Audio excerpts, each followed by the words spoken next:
તમારા ઘરને નકારાત્મક ઉર્જાથી દૂર રાખવા અને નકારાત્મકતા હોય તો તેને દૂર કરવા માટે આ 40 ઉપાયો ધ્યાનથી સાંભળજો. 1 નંબર, સૂર્યપ્રકાશની સકારાત્મક શક્તિઓનો લાભ લો.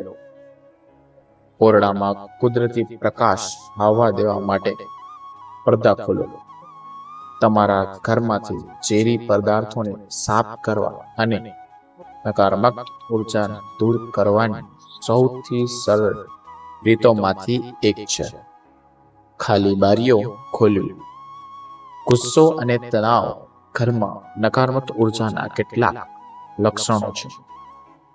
તાજી હવાને અંદર અને ખરાબ ઉર્જાને બહાર જવા દેવાથી ઘરને સાફ કરો. પુષ્કળ કુદરતી સૂર્યપ્રકાશ ડિપ્રેસિવ લક્ષણોને સુધારી શકે છે અને વ્યક્તિના મૂડમાં સુધારો કરી શકે છે. 2 નંબર, નકારાત્મક હવાને બહાર જવા દેવાથી ઘરમાંથી નકારાત્મક ઉર્જા દૂર કરો. જ્યારે રૂમમાં તાજી હવા આવવાનું શક્ય હોય ત્યારે બધી બારીઓ ખોલો. ઉપરાંત રૂમમાં ગાદલા, ધાબળા અને ગાદલાને હલાવો. 3 નંબર જોઈએ, ઘરમાંથી તૂટેલી વસ્તુઓ હટાવો. વાસ્તુશાસ્ત્ર મુજબ તૂટેલી વસ્તુઓ જેમ કે ફર્નિચર, ઘડિયાળ વગેરે સામાન ઘરમાં ના રાખવા જોઈએ. જ્યારે આવી વસ્તુઓ ઘરની સજાવટમાં ફાળો આપતી નથી પરંતુ તે નકારાત્મક શક્તિઓને આકર્ષિત કરે છે, તેથી આ વસ્તુનો ત્યાગ કરવો અથવા સમારકામ કરવું આવશ્યક છે. ઘરમાંથી નકારાત્મક ઉર્જા દૂર કરવા માટે આ સૌથી સરળ અને અસરકારક વાસ્તુ ટીપ છે. 4 નંબર જોઈએ, ડિક્લેર્ડ ચીટિયાપણું અને નકારાત્મકતા પેદા કરે છે. તે ઘરમાં હાજર નકારાત્મક ઉર્જાનું ચિહ્ન અથવા લક્ષણોમાંથી એક છે. તે તણાવનું કારણ પણ બને છે અને સકારાત્મક ઉર્જાને દબાવી દે છે. તો તમારા ઘરમાં અવ્યવસ્થાને કારણે નકારાત્મક ઉર્જા કેવી રીતે દૂર કરવી, ચાલો જાણીએ. વિસ્તારને ડિક્લેર કરવાથી જગ્યા શાંત અને વધુ ખુલ્લી લાગે છે. દાન કરો અથવા એવી વસ્તુઓ આપો જે હવે ઉપયોગમાં નથી. તદુપરાંત વ્યક્તિગત વસ્તુઓ શોધવાનું સરળ બને છે. પુસ્તકોની ફાઇલો વ્યવસ્થિત રાખવાનું શીખો અને કપડાને અલમારીમાં ફોલ્ડ કરો. નાની વસ્તુઓને સરસ રીતે સ્ટેક રાખવા માટે કપડા આયોજકો અને બોક્સનો ઉપયોગ કરો. 5 નંબર જોઈએ, નકારાત્મકતા દૂર કરવા માટે દરિયાઈ મીઠાનો ઉપયોગ કરો. વાસ્તુશાસ્ત્ર અનુસાર મીઠામાં ઘરની નકારાત્મક ઉર્જા શોષી લેવાનો ગુણ હોય છે. ઘરના ફ્લોરને મોપિંગ કરતી વખતે પાણીમાં દરિયાઈ મીઠું ઉમેરો. જો કે ગુરુવારે આ ઉપાય કરવાથી બચવું જોઈએ. દરિયાઈ મીઠું કાચના બાઉલમાં રાખવાથી નકારાત્મકતા ઘરની દૂર રહેશે. જો તમારા બાથરૂમમાં વાસ્તુ ખામી છે તો પછી મીઠું તમને નકારાત્મક પરિણામોને ઘટાડવામાં મદદ કરશે. પ્રવેશ દ્વારને ખડકના મીઠાથી ભરેલા પાણીથી દબાવવાથી નકારાત્મકતાને અવરોધે છે. 6 નંબર જોઈએ, જો પરિવારના કોઈ પણ સભ્યની તબિયત ખરાબ હોય તો તમારે હથેળીમાં એક ચપટી મીઠું રાખો અને તેને વ્યક્તિના માથા પર 3 વખત ખસેડો. આ દુષ્ટ આંખોને નબળી પાડશે અને 2-3 દિવસ સુધી કરી શકાય છે. આવી દરેક વખતે જ્યારે તમે તેને માથાની આસપાસ ખસેડો ત્યારે મીઠું ફેંકી દો. 7 નંબર જોઈએ, નવા મકાન જતા પહેલા ઘર સાફ કરો. જો તમે નવા મકાનમાં જઈ રહ્યા છો તો સપાટીને સાફ અને સાફ કરવાની ખાતરી કરો. આ ઘરની કોઈ પણ નકારાત્મક શક્તિઓને દૂર કરવા માટે મદદ કરશે, ખાસ કરીને અગાઉના માલિકની. 8 નંબર જોઈએ, ઘરમાં એવા છોડ રાખો જે નકારાત્મક ઉર્જા શોષી લે. છોડ હવામાંથી ઝેરી તત્વોને શોષી લે છે, નકારાત્મક ઉર્જાને ફિલ્ટર કરવામાં મદદ કરે છે અને સકારાત્મક ઉર્જા, શાંતિ અને સારા નસીબને પ્રોત્સાહન આપે છે. વાસ્તુશાસ્ત્ર અનુસાર તુલસીનો છોડ ઉત્તર અથવા ઉત્તર પૂર્વ રાખો, કારણ કે તે બધી નકારાત્મક શક્તિઓને દૂર કરી શકે છે અને સારા વાઇબ્સ બનાવી શકે છે. ભાગ્યશાળી વાસનો છોડ આરોગ્યની સાથે સાથે લવ લાઈફમાં પણ ભાગ્ય લાવે છે. એલોવેરા, રસદાર છોડ ખરાબ નસીબ અને નકારાત્મક ઉર્જાનો પ્રતિકાર કરે છે અને હવાને શુદ્ધ કરવા માટે જાણીતું છે. જસ્મીન પ્રગતિશીલ ઉર્જાને આકર્ષે છે અને સંબંધોને પોષવામાં મદદ કરે છે. મની પ્લાન્ટ, પીસ લીલી અને સ્પાઈડર પ્લાન્ટ સારી લાગણીઓને અને નસીબ લાવે છે અને આવી પ્રતિકૂળ વાઇબ્સને દૂર કરે છે. 9 નંબર જોઈએ, ઋષિ અથવા કપૂર સળગાવો. ઋષિ એક સુગંધિત છોડ છે જેના ઉપયોગ દવા અને ખોરાક બંને માટે થાય છે. ઋષિના પાન બાળો અને ધુવાણા તમારા ઘરને હવા શુદ્ધ કરાવો. ધુવાણો બહાર નીકળવા દેવા માટે તમે ઋષિને વાળવાનું શરૂ કરો તે પહેલા એક બારી ખોલો. ફેંગ શુઇ અનુસાર ઋષિ ઘરમાંથી નકારાત્મક ઉર્જાને દૂર કરવા માટે મદદ કરે છે.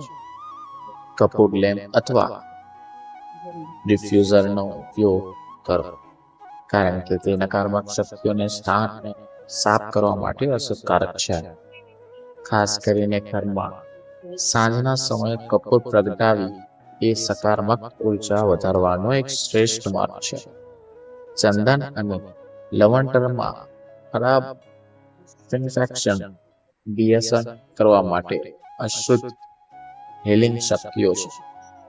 10 નંબર જોઈએ, ભારતીય સંસ્કૃતિમાં સકારાત્મક ઉર્જાને આમંત્રિત કરવા અને ઘરમાં હાજર નકારાત્મક ઉર્જાને દૂર કરવા માટે અગરબત્તીઓ બાળવી એ સામાન્ય પ્રથા છે. સુગંધિત ધુવાણો સુગંધ વાતાવરણ બનાવવામાં મદદ કરે છે અને વર્ષોથી આધ્યાત્મિક અને ધ્યાનનો અભ્યાસ અભિન્ન ભાગ છે. 11 જોઈએ, ઘરની આસપાસ સુગંધિત તેલનો છંટકાવ કરો. સુગંધિત મીણબત્તીઓ અને સુગંધિત તેલ પ્રગટાવવાથી નકારાત્મક ઉર્જા દૂર કરવા માટે એક અદ્ભુત રીતે કામ કરે છે. નારંગીની ગંધ સૂર્યપ્રકાશ જેવી સકારાત્મક વસ્તુનો પ્રતીક છે અને મૂડને વધારવા માટે મદદ કરે છે. તમે પાણીમાં થોડા ટીપા નાખીને ઘરમાં ઓરેન્જ આવશ્યક તેલને છંટકાવ કરી શકો છો. 12 નંબર જોઈએ, ઘરના પ્રવેશદ્વારને સુરક્ષિત કરો. ઘરનો પ્રવેશદ્વાર એક બિંદુ છે જ્યારેથી સકારાત્મક ઉર્જા ઘરમાં પ્રવેશ કરે છે. ઘરના દરવાજા અને બારીઓ આ શક્તિઓ માટે પ્રવેશદ્વાર તરીકે કામ કરે છે. આમ જગ્યાએ યોગ્ય રીતે ડિઝાઇન કરીને આ સ્થાનને શુદ્ધ રાખવા અને નકારાત્મક ઉર્જાને દૂર કરવાની ખાતરી કરવી મહત્વપૂર્ણ છે. 13 નંબર જોઈએ, લીંબુના રસ, મીઠું, વિનેગર અને પાણીના મિશ્રણથી દરવાજાને નોબ્સ અને બારીના નોબ્સને સાફ કરો. એકવાર થઈ ગયા પછી પ્રવેશદ્વાર સાથે દરિયાઈ મીઠું રાખો અને તેને ડોરમેટથી ઢાંકી દો જેથી તે દેખાય નહીં. તેનાથી નકારાત્મક ઉર્જા ઘરમાં પ્રવેશતી જ નથી. 14 નંબર જોઈએ, ધ્વનિમાં વિન્ડોઝ ચાઇમ્સ ધ્વનિનો ઉપયોગ કરો. ધ્વનિ ઉર્જાને આસપાસ ખસેડે છે અને નકારાત્મક ઉર્જાને હકારાત્મક ઉર્જામાં ફેરવવાની શક્તિ ધરાવે છે. ટેકનિકલ ચેન્જ સંગીત નકારાત્મક ઉર્જાની પેટર્ન્સને તોડવા મદદ કરે છે અને તંદુરસ્ત ઉર્જાના પ્રવાહને પ્રોત્સાહન આપે છે. ટેબિનિયસ સિંગિંગ બાઉલ એ તમારા ઘરમાં ઉર્જાને સંતુલિત કરવા માટે બીજી રીત છે. તમારા ઘરની કોઈ પણ સ્થિર અથવા નકારાત્મક ઉર્જાને દૂર કરવા માટેનો એક સરળ ઉપાય છે કે તમારા ઘરમાં હાથની ઘંટડી વગાડો. ઘરની નકારાત્મક ઉર્જા દૂર કરવાનો શ્રેષ્ઠ ઉપાય છે મંત્રનો જાપ અથવા સંભળાવો. 15મું જોઈએ, ઘરમાં ઘંટડી. ઘરના દરેક ખૂણામાં અને તમારા રૂમમાં અને દરવાજામાં એક વીંટી આપો. ઘંટડી અથવા પવનની ઘંટીનો શુભ અવાજ ખરાબ શક્તિઓને દૂર રાખશે. 16 નંબર જોઈએ, પાણીનો ફુવારો. ઘરમાં પાણીના ફુવારા પડતા પાણીમાં હળવા અવાજ સાથે સારી ઉર્જા ઉત્પન્ન કરે છે. શાંતિ અને હળવા વાતાવરણ બનાવે છે. પાણીના ફુવારાનું યોગ્ય પ્લેસમેન્ટ મહત્વનું છે કારણ કે તે ઘરની ઉર્જાને જાળવે છે. ઘરની વાસ્તુ દિશા માટે આદર્શ પાણીનો ફુવારો ઉત્તર દિશામાં છે કારણ કે તે ઘરમાં સકારાત્મક ઉર્જાને આમંત્રણ આપે છે. તમારા ઘરમાં નકારાત્મક ઉર્જાનો પ્રવાહ અટકાવવા માટે મુખ્ય પ્રવેશ પાસે કે લિવિંગ રૂમ પાણીનો ફુવારો લગાવો. ફુવારો એવી રીતે મૂકવો જોઈએ તેનું પાણી ઘરની બહાર નીકળવાની દિશા નહીં પણ તમારા ઘરની દિશાને વહેતું હોય. 17મું જોઈએ, ફર્નિચરને ફરીથી ગોઠવો. સુખી ઘરને એ છે જ્યાં ઉર્જા મુક્તપણે વહે છે અને આરામ કરવા અને તમારી જાતને અને પરિવારનું પાલન પોષણ કરવાની જગ્યા તરીકે સેવા આપે છે. અમુક સમયે જ્યારે ભારે ફર્નિચરને લાંબા સમય સુધી ખસેડવામાં આવતું નથી ત્યારે તે તેની નીચે કે એની આસપાસ ઘણી ધૂળ એકઠી થઈ જાય છે. ફર્નિચરને ફરીથી ગોઠવીને ઉર્જા ખસેડવામાં મદદ મળશે. ફર્નિચરને સાફ કરો અને ફરીથી ગોઠવો અને ઘરની સજાવટને તાજું કરો. ખૂણામાં ફર્નિચરને પણ ફરીથી ગોઠવવાના કારણે તે એ જ જગ્યાએ સ્થિર ઉર્જા એકત્ર થઈ જાય છે. ચળવળમાં અવરોધ ના આવે તે રીતે ફર્નિચર ગોઠવો.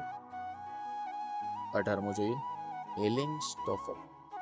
હીલિંગ સ્ટ્રીપલ્સનો ઉપયોગ ફળદાયી ઉર્જાના પ્રવાહને પ્રોત્સાહન કરે છે અને નકારાત્મક ઝેરી શક્તિઓને દૂર કરી શકે છે. સ્ફોટિકો તમારા શરીર, મન અને પર્યાવરણની ઉર્જાને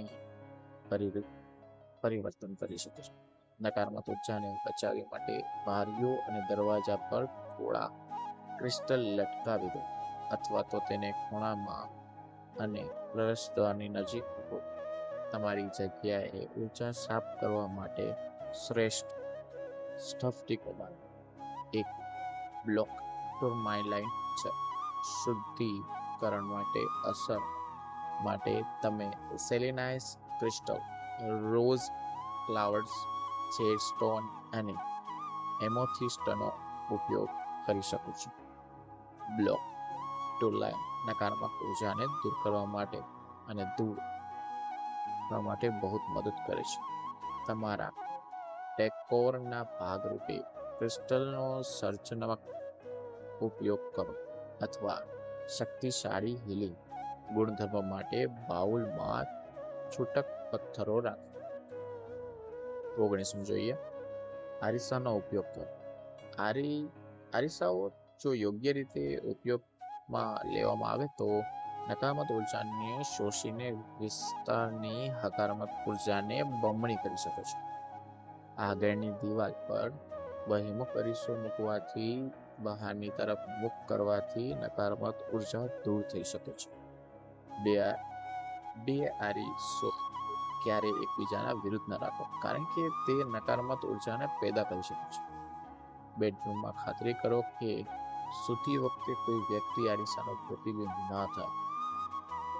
20 નંબર જોઈએ, ઘરની સજાવટમાં વપરાતા રંગો માત્ર મૂળને જ અસર કરતા નથી પરંતુ તે ઉપચારાત્મક શક્તિઓને ધરાવે છે અને તે હકારાત્મક ઉર્જાને આકર્ષિત કરી શકે છે. હાલમાં લાલ, કાળા કે રંગોળી રંગનો વધુ પડતો ઉપયોગ ટાળો. ગ્રીનના સંતુલિત અને શાંત ગુણો તેને લિવિંગ રૂમ અને બેડરૂમમાં યોગ્ય બનાવે છે, કારણ કે તે તણાવ ઘટાડે છે અને હીલિંગના ગુણો ધરાવે છે.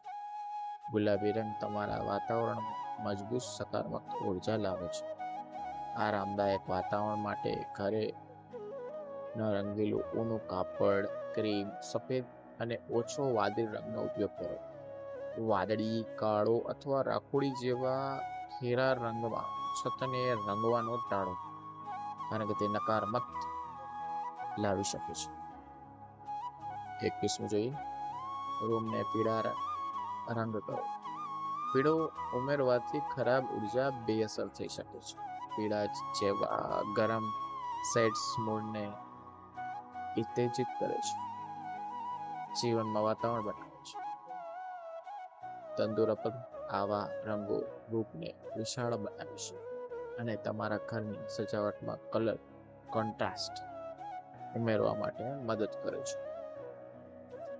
ઘાટા રંગનો ઉપયોગ ટાળો. ઘાટા રંગ નકારાત્મક ઉર્જા આકર્ષે છે, જ્યારે જગ્યાએ નાની દેખાય, તેથી તમારે આવા રંગનો વધુ પડતો ઉપયોગ ટાળવો જોઈએ. જો તમે ઘરમાં સકારાત્મક આમંત્રણ કરવા માંગતા હો તો રંગને હંમેશા હળવો અને તટસ્થ રાખો. 23 જોઈએ, મોરના પીંછા નકારાત્મક ઉર્જાને દૂર રાખે છે. મોરપંખને શુભ માનવામાં આવે છે.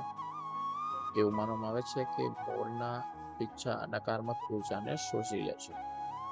વાસ્તુશાસ્ત્ર અનુસાર ઘરમાં મોર પીંછા રાખવાથી તમામ પ્રકારના વાસ્તુ દોષ દૂર થાય છે અને દુષ્ટ શક્તિઓને ઘરમાં પ્રવેશથી અટકાવે છે. 24 જોઈએ, ફર્નિચરના તીક્ષ્ણ ખૂણાઓ. ફેંગ-શુઇ અનુસાર તીક્ષ્ણ ખૂણાઓવાળું ફર્નિચર માત્ર નુકસાન જ નહીં, પરંતુ નકારાત્મક ઉર્જા પણ વેગ આપે છે. ખાતરી કરો કે ફર્નિચર ગોળાકાર અને સરળ કિનારા ધરાવે છે. તમે વિવિધ ડેકોર વસ્તુઓનું કાળજીપૂર્વક પસંદ કરી શકો છો જે ભવ્ય લાગે છે, જ્યારે તેઓ નકારાત્મક ઉર્જાને દૂર રાખે છે. ઉદાહરણ તરીકે, પોલ્ટર અથવા તીક્ષ્ણ ધારવાળાને બદલે ગોળાકાર કોષ્ટકો અને રાઉન્ડ લેમ્પસાઇડ માટે જાઓ. 25 જોઈએ, વિચિત્ર કલાકૃતિઓથી છુટકારો મેળવો. કેટલીક વસ્તુઓ અને સજાવટ નકારાત્મક શક્તિઓને વધારી શકે છે અને અસ્વાભાવિક વાતાવરણ બનાવી શકે છે. દાખલા તરીકે, કૌટુંબિક દુશ્મનાવટ દર્શાવતા ચિત્રો અથવા દુઃખ દર્શાવતા ચિત્રો નકારાત્મક શક્તિઓને વધુ તીવ્ર બનાવી શકે છે. એ જ રીતે તાજમહેલ જેવી કલાકૃતિઓ અથવા વિચિત્ર શિલ્પો ઘરમાં નકારાત્મક ઉર્જાનો ફાળો આપી શકે છે. 26 જોઈએ, મીણબત્તીઓ પ્રગટાવો. મીણબત્તીઓ શાદીઓથી ઉપચાર અને આધ્યાત્મિકતાના સાધનો તરીકે ઉપયોગમાં લેવાય છે. તેઓ ધ્યાન અને અન્ય આધ્યાત્મિક પ્રથાઓ માટે શાંતિપૂર્વક અને શાંત વાતાવરણ બનાવી શકે છે. મીણબત્તીઓનો ઉપયોગ તમારા ઘરના વાતાવરણને વધારવા અને સકારાત્મક ઉર્જા બનાવવા માટે પણ કરી શકાય છે. જો કે, પેરાફિન મીણ અને કૃત્રિમ સુગંધથી બનેલી સસ્તી મીણબત્તીઓ મળતા હાનિકારક રસાયણોને ટાળવા માટે કુદરતી સામગ્રીમાંથી બનાવેલી ઉચ્ચ ગુણવત્તાની મીણબત્તીઓ ઉપયોગ કરવો મહત્વપૂર્ણ છે. યોગ્ય મીણબત્તીઓને પસંદ કરીને તમે તમારા ઘરમાં વધુ પ્રકાશ અને સકારાત્મકતા લાવી શકો છો. 27 જોઈએ, સૂકા જડીબુટ્ટીઓ બાળવાથી નકારાત્મક ઉર્જા દૂર કરવા માટે મદદ મળી શકે છે, જેમાં સ્વેસ્ટગ્રાસ તેથી સુખદ અને ઉત્સવકારી સુગંધ માટે જાણીતું છે. એવું માનવામાં આવે છે કે સ્વીટગ્રાસ સળગાવવાથી જગ્યાની ઉર્જા સાફ અને શુદ્ધ થાય છે. એવું માનવામાં આવે છે કે સકારાત્મક વાઇબ્સને આમંત્રણ કરે છે અને પરોપકારી આત્માઓને આકર્ષિત કરે છે. 28મો જોઈએ, નીલગિરી. તેની તાજગી અને પુનઃ પ્રસ્થાપિત કરતી સુગંધી સાથે નીલગિરીનો ઉપયોગ હવાને સાફ કરવા અને માનસિક સ્વસ્થતા ધરાવવા માટે થાય છે. નીલગિરીના પાંદડા બાળવાથી પર્યાવરણને શુદ્ધ કરવામાં મદદ મળી શકે છે. નવીકરણ અને પુનર્સ્થાપન ભાવનાઓને પ્રોત્સાહન મળે છે. 29મું જોઈએ, ચંદન. તેના સુખમદાયક અને ગ્રાઉન્ડિંગ ગુણધર્મો માટે પ્રખ્યાત ચંદન અને એક સમુદ્ર લાકડાની સુગંધ બહાર કાઢે છે. ચંદનનો ધૂપ અથવા ચિપ્સ બાળવાથી શાંત વાતાવરણ સર્જાય છે, નકારાત્મકતા દૂર થાય છે અને આધ્યાત્મિકતા જાગૃતિનો પ્રોત્સાહન મળે છે. 30મું જોઈએ, સીડરવુડ. સીડરવુડ ગરમ અને આરામદાયક સુગંધ ધરાવે છે, જેનો વારંવાર શુદ્ધિકરણ વિધિઓ માટે ઉપયોગ કરવામાં આવે છે. દેવદારનું લાકડું સળગાવવાથી નકારાત્મક ઉર્જાઓને દૂર કરવામાં, ભાવનાત્મક સંતુલનને પ્રોત્સાહન આપવામાં અને પવિત્ર અને સુરક્ષિત જગ્યાએ સ્થાપિત કરવામાં મદદ મળી શકે છે. આ પવિત્ર ઔષધિની વિવિધતાને તમારી સફાઈની વિવિધતાને સામેલ કરવાથી સુગંધ ગુણધર્મો અને ઉર્જાસભર પ્રભાવનો શ્રેણીમાં મળે છે, જેનાથી તમે તમારી પસંદગીઓ અને ઇરાદાને અનુસાર તેને ઉપયોગ કરી શકો છો. 31મું જોઈએ, ધાર્મિક પ્રતિકારોનો ઉપયોગ કરો. ધાર્મિક ચિહ્નો અને કલાકૃતિનો સમાવેશ કરવો, જેમ કે દેવતાઓની છબીઓ અને પિરામિડના યંત્રો. એવું માનવામાં આવે છે કે તે હકારાત્મક ઉર્જાને આકર્ષે છે અને નકારાત્મક ઉર્જાને દૂર કરે છે. વાસ્તુ સિદ્ધાંતને અનુસાર બનાવવા માટે પૂજા રૂમ આદર્શ રીતે ઘરની ઉત્તર પૂર્વ દિશામાં બનાવવો જોઈએ. ઘરની અંદર હાથીઓ જેવા ધાર્મિક પ્રતિકાઓનું પ્રવાસન સ્થાન પ્રવેશ દ્વાર પર સકારાત્મક ઉર્જાને વધારીને તીવ્ર બનાવી શકે છે, નકારાત્મક ઉર્જાને બહાર કાઢવામાં ફાળો આપે છે. વ્યક્તિગત રીતે મંત્રોના પાઠ કરવાથી અથવા સમાન હેતુ માટે તકનીકી ઉપકરણનો ઉપયોગ કરવાથી ક્રિયાએ નકારાત્મક ઉર્જાને નિશ્ચિત કરવા માટે ખૂબ જ શક્તિશાળી પદ્ધતિ છે. જ્યારે યોગ્ય રીતે કરવામાં આવે ત્યારે મંત્ર સાથે યંત્રનો ઉપયોગ કરવો તમારા ઘરમાં નકારાત્મક ઉર્જા દૂર કરવા માટે અન્ય અસરકારક અભિગમ રજૂ કરે છે. 32મું જોઈએ, તમારા ઘરમાં નકારાત્મક ઉર્જા ફેલાવતી વસ્તુઓ ક્યારેય ન રાખો. 33, એવું માનવામાં આવે છે કે કેક્ટસ જેવા કાંટાવાળા છોડ વિવાદો અને સંઘર્ષોને આમંત્રણ આપે છે, તેથી તેમને ઘરમાં અંદર રાખવાનું ટાળો. 34મું, તૂટેલી અથવા ચીપેલી ક્રોકરી નકારાત્મકતા અને ઉદાસી આકર્ષે છે, તેને કાઢી નાખો. 35મું જોઈએ, પીડા, ઉદાસી અથવા દુઃખનું નિરૂપણ કરતી તમામ કલાને દૂર કરો. યુદ્ધના દ્રશ્ય, રડતા બાળકો, જહાજના ભંગાર, સૂકા વૃક્ષ, શિકારના દ્રશ્યો, પકડાયેલા પ્રાણીઓ અથવા તેના જેવા અન્ય કોઈ પણ ચિત્ર લટકાવશો જ નહીં. 36મું જોઈએ, સુકાઈ ગયેલા છોડ અને સુકાઈ ગયેલા ફૂલ ઘરમાં ખરાબ ઉર્જાના કારણ બને છે. તમારા ઇન્ડોર છોડને તંદુરસ્ત સ્થિતિમાં રાખો. 37મું જોઈએ, જે અવ્યવસ્થિતને આકર્ષે છે તે ઘરમાં તૂટેલી અથવા ન વપરાયેલી વસ્તુઓ હાજરી છે. તૂટેલી અથવા બંધ ઘડિયાળ રાખવાનું ટાળો, કારણ કે તે નકારાત્મક ઉર્જા લાવે છે ઘરમાં. 38મું જોઈએ, તમારા બેડરૂમને ચારે ખૂણે થોડું થોડું મીઠું નાખો. આ પ્રક્રિયા 48 કલાક ફરીથી કરવું જોઈએ. તમે અનુભવશો કે તમારા રૂમ રહેલી નકારાત્મક ઉર્જા ગાયબ થઈ ગઈ. 39મું, બધા ટોયલેટના દરવાજા હંમેશા બંધ રાખવા જોઈએ. આ સાથે ટોયલેટ પણ બંધ રાખવું જોઈએ. ફેંગ શુઇ અનુસાર આવું કરવાથી જેની સકારાત્મક ઉર્જાનો નકારાત્મક ઉર્જામાં પ્રભાવ પડતો નથી. 40મો, ઘરમાં દરરોજ ઓછામાં ઓછી એક મીણબત્તી પ્રગટાવવાથી ફાયદો થાય છે. ખાસ કરીને યોગ અથવા ધ્યાન દરમિયાન મીણબત્તી પ્રગટાવવાથી ખૂબ જ ફાયદાકારક છે. તેનાથી એકાગ્રતા વધે છે અને મનની શાંતિ મળે છે. જો આ વિડીયો તમને પસંદ આવ્યો હોય તો વિડીયોને લાઈક કરજો, ચેનલને સબસ્ક્રાઈબ કરજો અને બાજુમાં આપેલા આઇકોનને પ્રેસ કરીને ઓલ ઉપર સિલેક્શન કરી દેજો, જેથી તમને વિડીયોની નોટિફિકેશન